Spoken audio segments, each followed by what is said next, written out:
छत्तीसगढ़ में विधानसभा चुनाव के रिजल्ट निर्वाचन आयोग ने 3 दिसंबर के दिन घोषित किए थे।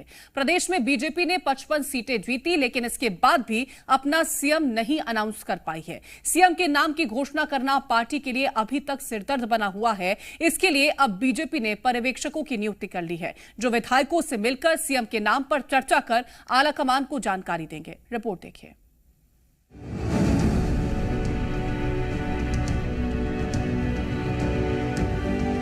छत्तीसगढ़ में सीएम फेस को लेकर कवायद जारी है। छत्तीसगढ़ में सीएम की रेस में कई नाम शामिल हैं, जिसमें पूर्व मुख्यमंत्री रमन सिंह और पूर्व सांसद रेणुका सिंह का नाम सबसे आगे बताया जा रहा है। वहीं कई और नामों पर भी चर्चा तेज है। बीजेपी ने अब नई सरकार के गठन को लेकर रफ्तार बढ़ा दी है। पार्टी ने प्रदेश में 3 पर्यवेक्षकों की नियुक्ति पर प्रदेश में विधायकों से बात कर जल्द ही विधायक दल का नेता चुनने की जिम्मेदारी दी है। बीजेपी ने छत्तीसगढ़ में 3 पर्यवेक्षकों को भेजकर जल्द ही सीएम पद के लिए रिपोर्ट मांगी है। इस लिस्ट में केंद्रीय मंत्री सर्बानंद सोनोवाल, अर्जुन मुंडा और महासचिव दुष्यंत कुमार शामिल हैं। इनको नए सीएम के नाम को सिलेक्ट करना होगा। ये प्रदेश में पहुंचकर विधायकों से चर्चा करेंगे। इसके बाद अपनी रिपोर्ट दिल्ली में बैठे आलाकमान को भेजेंगे। वहां पर इसी रिपोर्ट के आधार पर सीएम के नाम की घोषणा की जाएगी। प्रदेश में 3 पर्यवेक्षकों की नियुक्ति के बाद पूर्व सीएम रमन सिंह का कहना है कि जल्द ही प्रदेश के अगले मुख्यमंत्री के नाम की घोषणा की जाएगी।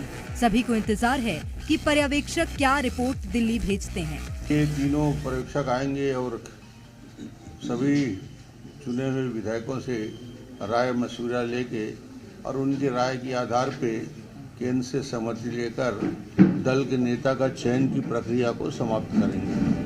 बता दें कि बीजेपी ने 5 राज्यों में हुए विधानसभा चुनावों में मध्य प्रदेश, राजस्थान और छत्तीसगढ़ में बम्पर जीत दर्ज की है। 3 दिसंबर के बाद भी अभी तक पार्टी ने इन चुनावों में मुख्यमंत्री पद के चेहरे की घोषणा नहीं की थी।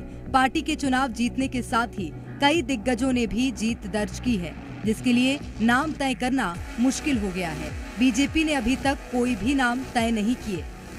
ब्यूरो रिपोर्ट, जी मीडिया। और ज्यादा जानकारी के साथ एसोसिएट एडिटर रूपेश गुप्ता रायपुर से हमारे साथ जुड़ गए हैं। रूपेश, छत्तीसगढ़ के लिए भी बीजेपी ने पर्यवेक्षकों की नियुक्ति कर दी है। कई सारे नामों को लेकर के चर्चाएं भी हमने देखी हैं, क्योंकि जिस तरह से जीत हासिल की गई है, सरगुजा संभाग को लेकर के बात करते हैं तो वहां के भी जो दिग्गज नेता हैं उनके नामों को लेकर के भी चर्चाएं चल रही है। इसके साथ ही दिल्ली दौरे पर भी पहुंच रहे हैं। देखिए, दिल्ली दौरे से सारे नेता लौट आएंगे और जो जानकारी मिल रही है उसके मुताबिक कल विधायकों को रायपुर में रहने को कहा गया है। तो जो दूर दराज के विधायक हैं वो सभी रायपुर के रास्ते में हैं और आज देर रात पहुंच जाएंगे। कहा यह जा रहा है कि पर्यवेक्षक कल सुबह रायपुर पहुंचेंगे और उसके बाद कल ही विधायक दल की बैठक हो सकती है, जिसमें नाम का ऐलान हो सकता है या फिर ये बात हो सकती है कि आलाकमान को ये जिम्मेदारी दे दी जाए और आलाकमान फिर तय करे कि वो नाम कौन सा होगा। अब देखना ये है कि जिस तरह से डॉक्टर रमन सिंह कह रहे हैं कि कल ही चयन की प्रक्रिया पूरी हो जाएगी, उससे लगता यह है कि विधायक दल की बैठक में वो नाम अनाउंस हो जाएगा। हालांकि जो बीजेपी की अपनी वर्किंग रही है उसमें यह भी है कि आलाकमान की ओर से जो नाम आ रहा है उसी के नाम का प्रस्ताव पारित कर दिया जाए। तो कल ये इंतजार खत्म होता है या नहीं, डॉक्टर रमन सिंह के शब्दों में कल ये इंतजार खत्म हो जाएगा, प्रक्रिया पूरी हो जाएगी, लेकिन कल नाम का अनाउंसमेंट होगा या फिर दिल्ली पहुंचने के बाद होगा, ये देखना होगा। इस बीच में काफी कश्मकश चली हुई है। दिल्ली लगातार जो कांग्रेस बीजेपी के बड़े नेता हैं वो थे और बड़े नेताओं से मुलाकात की। रेणुका सिंह ने मुलाकात की, अरुण साव ने मुलाकात की, लेकिन डॉक्टर रमन सिंह कहीं नहीं गए। वो बहुत ही कॉन्फिडेंट नजर आ रहे हैं। तो इंतजार करना चाहिए कल का, और कल के बाद तय होगा कि आखिर किसके नाम पर मुहर लगती है। क्या छत्तीसगढ़ में इस बार भारतीय जनता पार्टी रमन सिंह पर भरोसा करेगी, क्योंकि लोकसभा के चुनाव नजदीक हैं, कई योजनाएं हैं, जो लंबा राजनीतिक अनुभव, सरकार चलाने का अनुभव रमन सिंह को मददगार साबित होगा और उसकी वजह से वो नाम तय कर वो आसानी से उसको इम्प्लीमेंट कर पाएंगे। या फिर जो लोकसभा चुनाव है उसमें इक्वेशन को ध्यान में रखती है भारतीय जनता पार्टी और किसी आदिवासी को मौका देती है, क्योंकि बहुत सारे ऐसे नेता हैं आदिवासियों में जिनके नाम की चर्चा है। यह भी हो सकता है कि चूंकि ओबीसी को लेकर के लगातार मुद्दे उठ रहे हैं तो ओबीसी को भी मौका दिया जा सकता है, लेकिन कुल मिलाकर के नाम जो भी तय होगा उसमें पूरी तरह से इक्वेशन का ध्यान रखा जाएगा, क्योंकि 3 राज्यों के मुख्यमंत्री का चयन होना है। तो ऐसी स्थिति में जेंडर और कास्ट दोनों के इक्वेशन को संतुलित करने की कोशिश भारतीय जनता पार्टी कर सकती है। बिल्कुल रूपेश, अगर हम जिस तरह से नाम अभी तक सामने आए हैं उनको लेकर के अगर हम बात करते हैं तो वो फैक्टर्स कौन से हो सकते हैं जो उनके फेवर में जा सकते हैं और इसको ध्यान में रख करके जो आलाकमान है वो फैसला ले सकता है?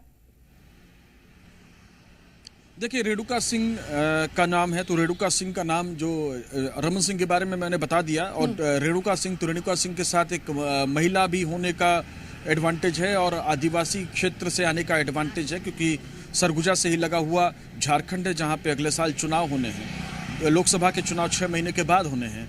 तो इस लिहाज से आदिवासी को अगर मौका दिया जाता है तो उनके नाम की चर्चा है, विष्णु देवसाय के नाम की चर्चा है। इसके अलावा 2 और नाम है सरगुजा से ही, रामविचार नेताम पुराने कद्दावर नेता हैं, उनको केंद्र में भी कई जिम्मेदारी मिली है तो उनको भी मौका मिल सकता है। और इसके अलावा गोमती साय का नाम एक खामोशी से लिया जा रहा है, लेकिन उनके साथ ड्रॉबैक ये है कि वो महिला और आदिवासी होने के साथ साथ बहुत लंबा राजनीतिक करियर नहीं है, तो इस लिहाज से उनके नामों की चर्चा है। लता उसेंडी का नाम हो सकता है बस्तर से, अगर महिला और आदिवासी का मसला हो, क्योंकि बस्तर में जिस तरह से भारतीय जनता पार्टी ने काफ़ी मेहनत की है, बस्तर में अपनी ज़मीन को और मजबूत करना है भारतीय जनता पार्टी को।